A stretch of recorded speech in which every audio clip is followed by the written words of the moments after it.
भारत की अगली जनगणना शुरू होने जा रही है। इसके लिए सरकार ने अभी से तैयारी शुरू कर दी है। जी हां, भारत के रजिस्ट्रार जनरल ने जनगणना को लेकर नए नियम और दिशा निर्देश भी जारी कर दिए हैं। नए नियमों के अनुसार इस बार जनगणना का तरीका पहले से काफी अलग और आसान होगा।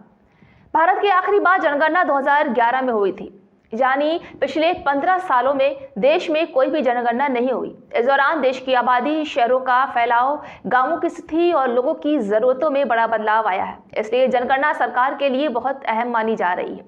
आपको बता दें कि जनगणना 2027 से पहले इसकी तैयारी अप्रैल 2026 से शुरू होगी। इसी समय देश भर में जनगणना से जुड़े अधिकारी और कर्मचारी नियुक्त किए जाएंगे, जहां राज्य सरकारें और केंद्र शासित प्रदेशों के प्रशासन अपने अपने इलाकों में जनगणना अधिकारियों की नियुक्ति करेंगे। ये अधिकारी घर घर जाकर लोगों की जानकारी इकट्ठा करेंगे और ये भी देखेंगे कि कोई व्यक्ति या परिवार जनगणना से छूट तो नहीं गया।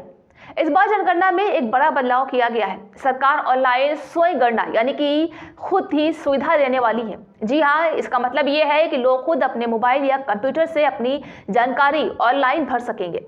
जो लोग इंटरनेट और स्मार्टफोन का इस्तेमाल करते हैं वो घर बैठे ही जनगणना फॉर्म भर पाएंगे। इससे समय बचेगा और प्रक्रिया आसान होगी। हालांकि जिन लोगों के पास इंटरनेट की सुविधा नहीं है उनके लिए जनगणना अधिकारी घर पर भी आके जानकारी लेंगे।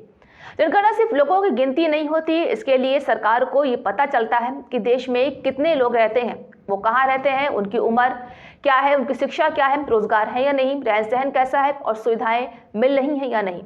जी हाँ, आपको बता दें कि इन आंकड़ों के आधार पर सरकार ये तय करेगी स्कूल और अस्पताल कहाँ बनाने हैं, सड़क, पानी और बिजली की योजना कहाँ बनानी है और गरीब और जरूरतमंदों के लिए योजनाएं कैसे तैयार करनी है। ये सब जानकारी जनगणना से ही तय होंगी। अगर किसी का नाम जनगणना में छूट जाता है तो उसे सरकारी योजनाओं का पूरा लाभ भी मिल पाता है।